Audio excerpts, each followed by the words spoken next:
So I mentioned in my first Steam Deck OLED video that Valve had delivered a new handheld that comprehensively improved on just about every meaningful aspect of the original launch LCD model. But what if I was to tell you that not only do games look better on the new deck, they play better too? Sounds kinda nuts perhaps, but let me explain, because it's all related to that stunning display upgrade and by extension, significant improvements to input lag. Let's quickly define what input lag is all about.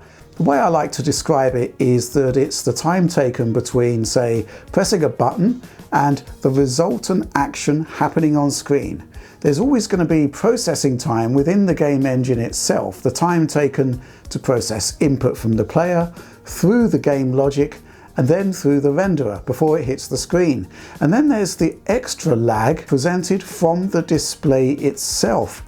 In receiving an impressive upgrade to its display, Steam Deck OLED attacks input lag seemingly on two fronts. First of all, the response time of the panel itself in like-for-like display refresh rates seems to be faster on my OLED unit up against my launch LCD model. So comparing the LCD panel at 60 Hz with a game running at 60 FPS, up against OLED in the same scenario, the OLED is typically 10 milliseconds faster to respond in my testing. But there's more than that. The OLED can top out its display refresh rate at 90 Hz versus the LCD's 60 Hz, opening the door to an even faster response, playing a key role when the deck's frame rate limiting options are engaged. But first up, let's talk methodology. How have I got all of these input lag numbers? I tested input lag using NVIDIA's LDAT system. This takes the form of a sensor that attaches to the display, tuned to trigger when the sensor quote-unquote sees sudden increases in luminance, most commonly the muzzle flash of a weapon fired in a first-person shooter. The sensor connects to a customized mouse, which in turn connects to the Steam Deck via a USB hub. The LDAT sensor itself has its own USB connection that hooks up to a secondary PC that essentially measures the time taken between mouse button press and the sudden increase in luminance on screen as measured by the sensor. In short, the time taken between the user firing a gun and the muzzle flash of the gun appearing on screen. LDAT is typically used on much larger displays, but it seems to work just fine on handheld screens too. For my testing, I concentrated on two games, Doom Eternal and Crysis 3 Remastered. And I chose two titles for a very specific reason. You see, the input lag of any given game can be very, very different, even if they are running at the exact same frame rate. For both titles, I tested using their tutorial areas, which are very simple in nature and allow us to hit maximum frame rates on all tested displays. Let's kick off with testing at the higher end of the capabilities of the display, 90 Hz, 60 Hz, and 50 Hz. The new Steam Deck OS features a single slider that allows you to choose your frame rate cap, then automatically adjusts the frequency or refresh rate of the display to provide the most consistent fit. In the case of 60 FPS, it's obviously 60 Hz for the LCD, and OLED adjusts its refresh rate to 60 Hz too, as there's no even divider with its 90 Hz max. On Doom Eternal, end-to-end input lag, button to photon if you will, comes in at 77.2 milliseconds across a sample of 20 captures. That's averaged out, of course, and this drops to 68.7 milliseconds on the OLED model. The faster you run a game, the lower its input lag, so it's no surprise to see that at 90 Hz on OLED, input lag drops to 51.1 milliseconds. Thing is, you may not be able to run Doom Eternal at 90 Hz, of course. Even so, in like-for-like testing at 60 FPS, there's an 8.5 millisecond reduction in favour of the OLED. Looking at 50 FPS, where both displays update at 50 Hz, 90.8 milliseconds plays 80.8 milliseconds. Another OLED win, this time by 10 milliseconds. Quite substantial. Crysis 3 Remastered. It's inherently a laggier game, with LCD delivering a 97.7 millisecond end-to-end latency reading, dropping to 86.4 milliseconds on OLED. This time, an 11.3 millisecond reduction in input lag. 65.2 milliseconds at 90 Hz offers up a 32.5 millisecond reduction compared to LCD at 60 Hz. But yeah, your chances of running Crysis 3 at 90 FPS on the Steam Deck are basically non-existent in actual gameplay. At 50 FPS/50 Hz, 117 milliseconds input lag on the LCD compares less favorably to the 101 milliseconds result on the OLED model. For our next bracket of testing, we're dropping down into 40s and 30s in terms of frame rate. Returning to Doom Eternal again at 45 FPS, the LCD panel drops its refresh rate down to 45 Hz, but OLED stays at its native 90 Hz, instead doubling every frame.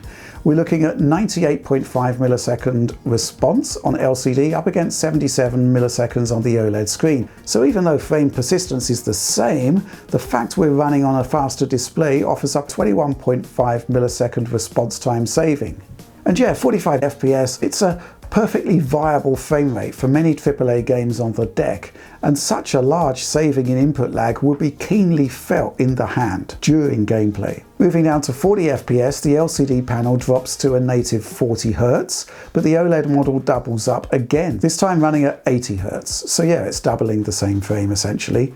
109.6 milliseconds drops to 87.6 milliseconds, a remarkable 22 millisecond saving. Again, 40 FPS is a great frame rate target for deck games, and the bottom line is that OLED will feel more responsive, no doubt about it. But now for the big one, 30 frames per second. The LCD panel runs at 60 Hz, presenting the same frame twice. However, the OLED display runs at its native 90 Hz, tripling the same frame. 119.9 milliseconds on LCD versus 101.8 milliseconds on OLED. We're within margin of error of the same kind of differential we saw on other results, where the OLED ran its display faster compared to LCD. Oh, and I also tested a 25 frames per second limit, where both screens double the refresh up to 50 Hz.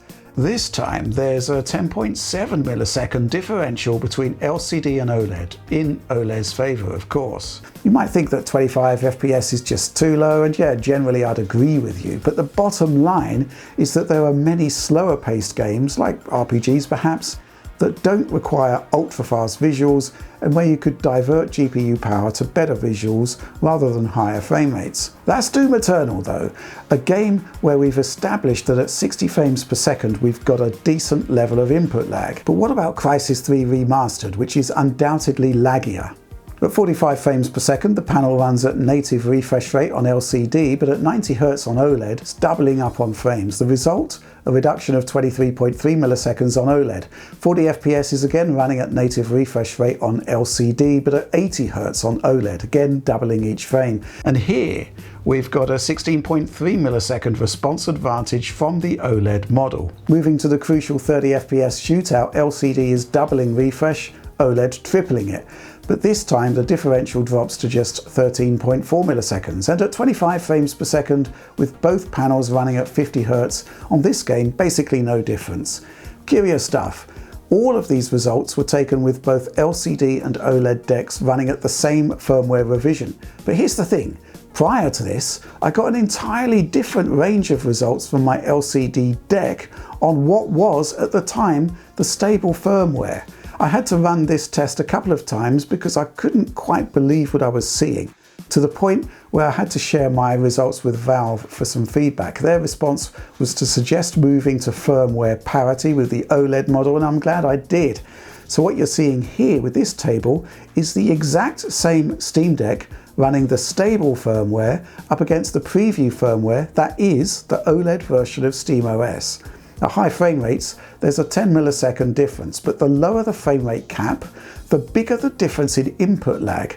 So in Doom Eternal here at 30 FPS, both based on a 60 Hz refresh, there's a massive 42.4 millisecond difference in response. In Crysis 3 Remastered, this drops to 30 milliseconds, but that's still kinda nuts, right?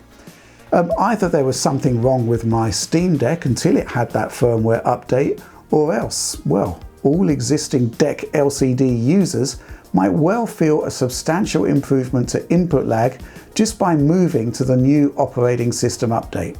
So there we go, Steam Deck OLED chalks up another impressive win over the LCD model. The screen is far superior, the battery life boost makes it much more viable as a mobile gaming platform, and the list of smaller quality of life improvements across the board is excellent. This one's a much smaller video compared to my usual efforts, but as the idea of a faster screen lowering input lag was brought up by backers of the DF supporter program in DF Direct Weekly 137, I wanted to give it a go and put some numbers to the conjecture, and I was glad that I did.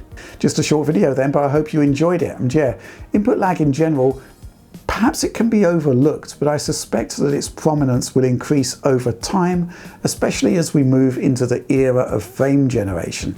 But that's all from me for now. Like, subscribe, share, ring the bell for instant notifications, and yeah, why not consider the DF supporter program for high quality video downloads, early access to new content, bonus material, and a big bunch of great extras, and access to the amazing community that inspired this video to begin with.